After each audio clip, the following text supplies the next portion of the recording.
आज जो हमारे गेस्ट हैं उनके 6 मिलियन से ज्यादा सब्सक्राइबर्स हैं यूट्यूब पर, लेकिन अभी तक उन्होंने अपना फेस रिवील नहीं किया है। Please give an energetic and warm welcome to the one and only Angry Prash.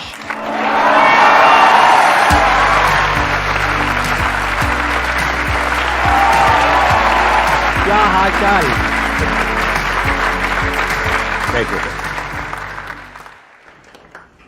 I am sure अभी बहुत ही कम ऐसे यूट्यूबर्स हैं जिनका फेस अभी तक किसी ने नहीं देखा है, राइट? यस। आप उनमें से एक हो? या आप अंदर हो? मैं यहाँ पे हूँ, यही मेरे को विश्वास नहीं हो रहा है। अभी कब से आप कर रहे हो ये यूट्यूब का? तो मैंने शुरू किया था 2016 में यूट्यूब करना, एंड 2017 में आई स्टार्टेड एंग्री प्रैश। और आपका नाम जो रियल में है that is Prashant, if I am not wrong, right? Yes. तो वहीं से ही प्रैश आया? यस। और इस हेलमेट की क्या कहानी है? ये हेलमेट मतलब ये कहाँ से मिला आपको? तो ऐसा था कि when I was about to reach 1 million subscribers, सबसे पहले तो मुझे सर आपके साथ बैठ के इतना नर्वस लग रहा है। अरे चिल चिल चिल चिल, हाथ मिलाओ, हाथ मिलाओ। अरे देखो तो सही। हाँ।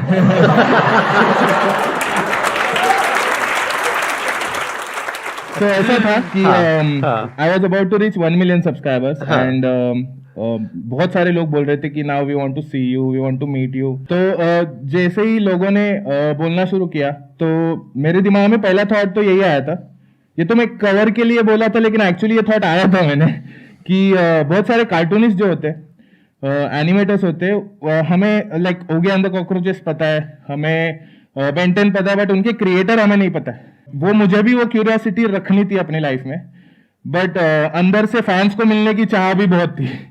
तो ऐसा सोचा कि चलो कुछ तो अलग करते। तो मेरा एक दोस्त था, उससे मैंने बात की, बोला कि ब्रो पूरी पहन लेता हूँ एंड मास्क लगा लेता हूँ, कूल लगूंगा। तो वो बोला ब्रो तू मार्च मेलो को जानता है क्या? तो मैं बोला तू, मैं सर पे मटका तो नहीं रखने वाला। तो वो बोला हाँ ऐसा ही कुछ सोच रहा हूँ। उसने कुछ 2.5-3 किलो का मेरे को हेलमेट बना के दिया, वो पूरा एंग्री बर्ड की तरह लग रहा था, उससे मेरी गर्दन भी आकरती थी। तो मैं एक 3D प्रिंटिंग आर्टिस्ट के पास गया, वहाँ पे उसने अपने सॉफ्टवेयर्स में मेरा पूरा स्कैनिंग करके डिजाइन किया, एंड देन फिर ये वाला हेलमेट बना। अच्छा, इस हेलमेट की वजह से कई बार अनकंफर्टेबल भी होता होगा, जैसे आप पब्लिक अपीयरेंसेस में जाते हैं या वो यूट्यूब फैन फेस्ट होता है वहां पर भी आप गए थे, आई थिंक ऐसे ही गए थे। yes. तो उसमें अनकंफर्टेबल नहीं होता अंदर? बहुत ज्यादा, मतलब यूट्यूब फैन फेस्ट हो या फिर यहाँ पे बैठा हो, सबसे पहली चीज तो माइंड में वो नर्वसनेस है, बट जब ऑडियंस दिखती है सामने तो फिर क्या, जितना भी टाइम चला जाए इतना फर्क नहीं पड़ता।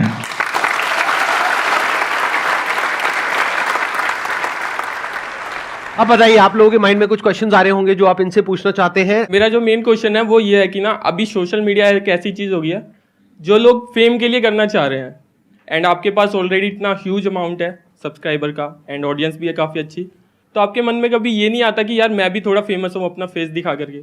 आई फील कि फेम के लिए तुम्हें फेस दिखाने की जरूरत नहीं, अगर ऑडियंस मेरे लिए ताली बजा रही है तो वही फेम मेरे लिए काफ़ी है, आई फील। एंड ये जो मास्क है, हेलमेट है, ये कहीं ना कहीं मेरे कैरेक्टर को रिप्रेजेंट करता है, and I want to dedicate my life to these characters and I want to create more. So उस चीज का मेरे को ज्यादा फैसिनेशन है then showing my face and having fame. अगर अभी आप यहाँ पर इस प्लेटफॉर्म पर अपना फेस रिवील करते हो, आई एम जस्ट अज्यूमिंग, वैसे करोगे नहीं, तो उसमें दिक्कत क्या है? मतलब what is the minus point? मैं 2-3 दिन एम्बैरेस रहूंगा और कुछ नहीं सर। क्योंकि ऐसा कुछ प्लान तो नहीं किया था, बट मुझे डर तो था ये चीज का। अच्छा, लेकिन अगर कर दोगे तो कमाल हो जाएगा मेरे हिसाब से, मतलब इससे बड़ा मूवमेंट नहीं हो सकता अगर आप अपना फेस रिवील करना चाहो तो। मतलब आप सोच के देखो ना कि अगर थंबनेल पे लिखा हुआ है एंग्री प्रैश फेस रिवील, कोई भी हो, कैसा भी हो, अगर उसको कोई बड़ी चीज करनी तो ये प्लेटफॉर्म बहुत बड़ा है। फॉर मी दिस प्लेटफॉर्म बहुत बड़ा है, एंड मैं हैप्पीली कर सकता हूँ वो चीज, बट मैंने अपनी ऑडियंस को ऑलरेडी प्रॉमिस किया है that I will do it later on 10 million. Ram Ram ji सबने, मैं लाखा, मैं एक छोरी सारिका ढाका। तो मुझे आपसे ये पूछना था कि मतलब हम ना अपने आप में कसूते हैं, मतलब हम गणेश उतरे, हमें ऐसा लगता है, और राजी भी है, लेकिन समस्या क्या है इन रिश्तेदारों की। तो ये रिश्तेदार होवे ना, वो इस तरह ताने मारा है, कत जी से चढ़ा हुआ है, मतलब ऐसा है ना, ऐसे बोलते हैं, जैसे मैं एक्सप्लेन करती हूँ आपको कि ए फुलाने की छोरी दिखे, ए बेटी कुछ खा लिया कर, तू तो ऐसी हो रही ऐसी। तो मतलब आपको भी ऐसे सुनने को मिलता है, रिश्तेदार कहते हैं ए के तू चोच सा लेकर चल रहा है यूं।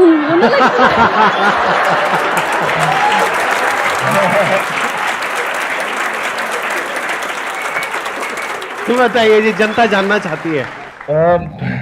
सो पहले जब मैं शुरू किया था तब रिश्तेदारों का रिएक्शन वैसा ही था जैसा सब लोगों को मिलता है कि क्या कर रहा है, कुछ नहीं, काम धंधे नहीं है। मेरे डैड तो बोलते थे कि तू क्या है, गुड़िया नचाता रहता है इंटरनेट पे, तो नहीं समझता, किसी को नहीं समझता। तो बेस्ट चीज होती है उसमें इग्नोर करना एंड उनको प्रूव करके दिखाना कि भाई मैं कर सकता हूँ एंड मैंने ये कर दिया। सो आई थिंक जब पैसा आ जाता है ना तो सबका मुंह बंद हो जाता है। पैसा आ जाता है, सबका सीधी सी मुंह बात। बंद। हाँ, बस। मेरा क्वेश्चन ये है कि हर एक यूट्यूबर के पीछे ज़रूरी नहीं कि आपकी सक्सेस होता है, मतलब उसके पीछे बहुत सारा हार्डवर्क भी होता है। तो कुछ चैलेंजेस भी आए होंगे, और मैं भी एक यूट्यूबर हूँ तो मैं मतलब थोड़ा हैंडल नहीं कर पाती हूँ। तो आपने कैसे हैंडल किया अपनी जर्नी में? जब मैंने YouTube शुरू किया था उस टाइम पे बहुत सारे व्लॉगर्स भी पॉपुलर हो रहे थे, बहुत सारे कॉमेडियंस पॉपुलर हो रहे थे। उस टाइम पे मेरे को लगता है कि YouTube चैनल खोलना एंड कोई नया आइडिया के साथ काम करना थोड़ा इजी था। बट ये बहुत इंपॉर्टेंट है कि तुम जो भी कर रहे हो वो चीज अभी तुम लोग क्या चाहते हो, उस चीज में टॉप बनना है, उस चीज में तुम लोग को कुछ खुद का क्रिएट करना है जो बाकी किसी के पास ना हो। वो चीज करने के लिए आपको पहले समझना पड़ेगा कि आप किससे इन्फ्लुएंस हो रहे हो। अगर आप बहुत सारा इंडियन क्रिएटर्स का कंटेंट देख रहे हो एंड आपको लगता है कि मुझे भी कुछ ऐसा करना है, तो कहीं ना कहीं आपको वो जर्नी में बहुत टाइम लगेगा, बहुत ज्यादा कंपटीशन है वो जर्नी में। बट अगर आप कुछ ऐसा लाते हो जो कोई इंडिया में नहीं कर रहा है, आपको पता है कि ये चीज मैं करूंगा और ये लोगों को पसंद आएगी एंड मैं इसमें इंप्रूवमेंट करता रहूंगा जब तक लोगों को पसंद नहीं आती, बट मैं जो कर रहा हूँ वो और कोई नहीं कर रहा है, वो चीज अगर आपके पास है तो आप शॉर्ट है। It's a good point. आपको अगर इन्फ्लुएंस होना ही है तो बजाय किसी ऐसे से इन्फ्लुएंस होने के जो इंडिया में ऑलरेडी बहुत अच्छा कर रहा है, क्योंकि उससे तो ऑलरेडी लाखों लोग इन्फ्लुएंस हैं, और अगर वो नंबर 1 पे है तो number 2, number 3, number 4, number 10, number 100 तक आपको नजर आ जाएगा। तो उससे बेटर ये है कि कोई गैप ढूंढिए। ये देखिए कि इंटरनेशनली कौन लोग हैं, क्या क्या कर रहे हैं जो अभी इंडिया में कोई नहीं कर रहा है। पहले हम जो क्रिएटर्स थे, हम लोग मोस्टली तब कोई ज्यादा यूट्यूबर्स थे नहीं, तो हम लोग इंग्लिश कंटेंट बहुत देखते थे। तो वो एक फैक्टर है कि उस टाइम पे बहुत सारे हम creators got inspired by those creators. But अभी आप अगर कोरियन कंटेंट देखोगे, साउथ कोरियन कंटेंट देखोगे, या फिर स्पेनिश कंटेंट देखोगे, या फिर जापानीज कंटेंट देखोगे, तो वहां से भी आपको बहुत सारे क्रेजी आइडियाज आ सकते हैं जिससे आप कुछ क्रिएट कर सकते हैं। Excellent point. आप अगर कोई बिजनेस भी करना चाहते हो, जैसे आप में से कितने लोग हैं जो फ्यूचर में कभी अपना कुछ करना चाहते हैं या ऑलरेडी कर रहे हैं? इतने सारे लोग हैं। तो इस बात को बड़े ध्यान से सुनो और बड़े ध्यान से समझो। बजाय एक ऑलरेडी सैचुरेटेड मार्केट में से आइडियाज निकालने की बजाय इट्स ऑलवेज बेटर कि आप एक ऐसी जगह पर जाकर के ढूंढे आइडियाज को, अगर आइडियाज ढूंढने ही है जो मार्केट यहां की मार्केट से बिल्कुल अलग है, तो वहां पे आपको बहुत कुछ अजीबो गरीब सा नजर आएगा। अब उसमें से कुछ आप कर सकते हो, कुछ नहीं कर सकते हो, based upon your resources and your background. कुछ है जो एकदम से क्लिक करेगा, आप कहोगे अरे ये तो मैं भी कर सकता हूं, ये तो मेरी भी स्ट्रेंथ है, तो वहां से इंस्पिरेशन आएगी। फिर आपको कॉन्फिडेंस भी आएगा, क्योंकि अभी इंडिया में ऐसा कोई नहीं कर रहा है या नहीं कर रही है, तो मैं ये कर सकता हूं। और फिर आप जो करोगे वहां पे सक्सेसफुल होने की पॉसिबिलिटी बहुत ज्यादा है। बट अभी जो आप कर रहे हो, जिस तरीके से कर रहे हो, यानी जो सक्सेसफुल है बस उसको देख करके वैसे ही कुछ बनने की कोशिश कर रहे हो, वहां पे फेल होने की पॉसिबिलिटी बहुत ज्यादा है, क्योंकि ऑलरेडी कंपटीशन बहुत ज्यादा है। तो कोशिश किया करो हमेशा गैप ढूंढने की। और ये सिर्फ बिजनेस में, यूट्यूब में ही रेलेवेंट नहीं है, इवन जॉब में भी रेलेवेंट है। जॉब में भी कोशिश करो कि कुछ ऐसा करो, इस तरीके की पढ़ाई करो, इस तरह की स्किल्स एक्वायर करो, इस तरह से आगे बढ़ो जो अभी ज्यादातर लोग ना कर रहे हो। अगर सभी वही कर रहे हैं और उसमें बहुत ज्यादा कंपटीशन है, तो you will be one of them, you will be 1 in a million। बनना ही है तो एक ऐसा बनना है जिसके पीछे लाखों लोग चले, या जिसको देख करके लाखों लोग कुछ करें, तब मजा आएगा खेल में, तब आप कुछ बड़ा कर पाओगे। हाँ प्लीज बताइए। सर मेरा यहाँ पे रोहिणी में पॉपिनो रेस्टोरेंट है और पॉपिनो पार्टी हॉल है, तो मेरा ये एम है कि मैं पॉपिनो को एक चेन रेस्टोरेंट बनाना चाहती हूँ। तो सर मेरा क्वेश्चन आप लोगों से ये है कि अब लाइफ में आपका क्या एम है? वैसे तो सर आप लोग ऑलरेडी इतने सक्सेसफुल हैं, आप लोगों ने इतना कुछ अचीव किया है, लेकिन फिर भी लाइफ के इस पॉइंट पे आके क्या ये लगता है क्या कि कुछ और भी है जो मैं अचीव करूँ? आप दोनों से है क्वेश्चन। ये हमेशा रहना चाहिए कि और भी कुछ अचीव करना है, क्योंकि जिस दिन आपके अंदर से आ गया ना कि बस अब करने के लिए कुछ नहीं है, उस दिन आप समझ जाओ कि आपका जो डीके है वो शुरू हो गया। जैसे नेचर में अगर आप देखोगे कुछ भी जो भी है लाइफ में, जो भी जिंदा है वो सब ग्रो कर रहा है, चाहे पेड़ पौधे हो, चाहे इंसान हो, चाहे कोई भी हो, सब ग्रो कर रहे हैं। तो you must always keep growing. Growth is not a choice, it's a necessity. क्योंकि अगर अंदर से जिस दिन आपको ये लग गया ना कि अब मैं एज अ पर्सन ग्रो नहीं कर रही हूँ, एज एन एंटरप्रेन्योर ग्रो नहीं कर रही हूँ, एज अ ये ग्रो नहीं कर रही हूँ, एज अ वो ग्रो नहीं कर रही हूँ, तो फिर जीने में मजा आना बंद हो जाएगा। तो as far as I am concerned, मैं ये जो काम कर रहा हूँ, दैट इज ये जो अभी सेशंस कर रहा हूँ, इसमें भी ग्रो कर रहा हूँ। आप देखो 1 साल पहले मैं क्या कर रहा था, अभी क्या कर रहा हूँ, हो सकता है 1 साल बाद कुछ बिल्कुल ही अलग कर रहा हूँगा। That is one. दूसरा, as far as entrepreneurship is concern, business is concern, वहां पर भी मैं बहुत तेजी से ग्रो कर रहा हूं, यानी बहुत कुछ कर रहा हूं अलग अलग तरीकों से। उसके अलावा यहाँ पे तो जो ग्रोथ है वो तो आपको दिख ही रही है।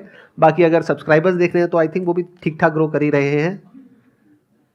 चाहिए मेरे को तो लगता है। ठीक है जी, यू गॉट द आंसर। हाँ, अब आप भी कुछ ऐड करना चाहेंगे प्लीज? नहीं सर, परफेक्ट सर था जो भी आपका सर क्या ने एम है पर आपके यूट्यूब चैनल को, आपको मतलब आगे क्या विजन है आपका? यूट्यूब चैनल तो मुझे ग्रो करना ही है, वो मेन लक्ष्य है मेरा कि इसी में मुझे जो भी मैं कर रहा हूँ इसको मैं और कितना यूनिवर्स की तरह स्प्रेड कर सकूँ, जिसमें मैं अलग अलग कैरेक्टर्स को अलग अलग अपनी जर्नी पे भेज सकूँ एंड फिर उनको वापस मिला सकूँ। ये कुछ तो एक विजन में सोच रहा हूँ। वही मुझे कहीं ना कहीं मेरे स्टूडियो प्रोजेक्ट्स या एंग्री लैंड का जो प्रोजेक्ट है उसमें नॉलेज लेने के लिए मजबूर करती है, and that's what makes me keep growing. आप जब कोई वीडियो अपलोड करते हो तो आप कैसे करते हो? इन द सेंस कि मतलब क्या आप पहले देखते हो कि क्या ट्रेंडिंग टॉपिक्स चल रहे हैं? जैसे कि फॉर एग्जांपल कोई पर्टिकुलर टॉपिक है जो इस वक्त बहुत ज्यादा ट्रेंड में है जी, तो आप उसके ऊपर वीडियो बनाते हो या फिर अपने अंदर से जो आ रहा है वो कुछ भी करते हो? मतलब कैसे आप देखते हो? सो मोस्टली मेरी प्रायोरिटी रहती है कि जो मुझे करना है मैं उस पर टाइम ज़्यादा स्पेंड करता हूँ, एंड उसको फिगर आउट करने की, राइट करने की, ट्रैश करने का मेरा एक प्रोसीजर रहता है। जो मेरी टीम है वो कहीं ना कहीं ट्रेंडिंग सब्जेक्ट्स एंड वो सब चीज़ों में ज़्यादा इन्वॉल्व है। मैं ज़्यादा सोशल मीडिया पे टाइम स्पेंड नहीं करता। तो जो मेरा अभी रिसेंटली मैंने एक राइटर भी हायर किया है जो मुझे शॉर्ट्स के लिए कॉमेडी वीडियोस बना के, तो he is into the reels and shorts, तो वो उसको बहुत ट्रेंड का पता है। तो वो कभी कभी मेरे पास आता है कि ये ट्रेंड है लेकिन हम लोग इसको एक कुछ तो ट्विस्ट करके ऐसा कुछ तो बना सकते हैं, एंड देन आई डू। क्योंकि अभी ये ग्रोथ वाला पॉइंट चल रहा था ना, तो वहीं से मेरे माइंड में कुछ आइडियाज आ रहे थे कि अगर मैं आपकी जगह होऊंगा तो मैं क्या करूंगा, मतलब क्या क्या किया जा सकता है। जैसे आज की डेट में यूट्यूब पे क्या होता है कि ट्रेंड बड़ी तेजी से चेंज होते हैं, या किसी भी बिजनेस में ट्रेंड बहुत तेजी से चेंज होता है। जरूरी नहीं है आज से 2-3 साल पहले जिस तरह का कंटेंट लोग कंज्यूम कर रहे थे यूट्यूब पे आज भी वही कर रहे हैं, पूरी तरह से बदल चुका है। तो अगर मैं आपकी जगह होता तो मैं क्या करता, कुछ ऐसा कंटेंट बनाता जो इंफोटेनमेंट से रिलेटेड होता, यानी कोई ऐसी इंफॉर्मेशन जो बहुत ही हॉट है आज के टाइम में, जिसके बारे में बहुत लोग बात कर रहे हैं, उसको शॉर्ट में फटाफट से अपने इसी हेलमेट के साथ में, इसी फेस के साथ में आ करके कुछ भी बोल के चला जाता, इन द सेंस के थोड़ा फनी वे में इंफॉर्मेशन भी दे दी और फनी वे में बोल भी दिया। तो मतलब एक आपका टेक आ गया जिसके लिए लोग वेट करेंगे। जैसे कोई मूवी आ रही है उसके ऊपर बोल गए, जिस मूवी की बहुत ज्यादा हाइप है, यस यस यस, भाई ये क्या कचरा बनाया है तूने, ये व्हाटएवर, ऐसे कुछ बोलते हो आप? मतलब मैं ठीक आवाज निकाल रहा था, गलत निकाल रहा था? बहुत एकदम सही सर। मतलब ये सेम चीज मैं बहुत टाइम से सोच रहा था, बट जस्ट बिकॉज सर ने बोल दी तो अभी मैं इस पे काम करना शुरू कर दूंगा। मैं ये सोच रहा था बहुत टाइम से, बट कहीं ना कहीं मैं भी अटका था कि शुड आई डू इट और नो। प्लस आपका अपना एक ब्रांड बन सकता है, यूनिक एक ब्रांड बन सकता है, आइडेंटिटी बन सकती है। प्रैश का क्या टेक है इस न्यूज के ऊपर, इस मूवी के ऊपर, इसके ऊपर, उसके ऊपर, तो लोग आएंगे आपका वो देखने के लिए। तो आई एम जस्ट थिंकिंग, मतलब that's a great idea. Thank you so much यहाँ पर आने के लिए, मुझे बहुत मजा आया आपसे मिल करके।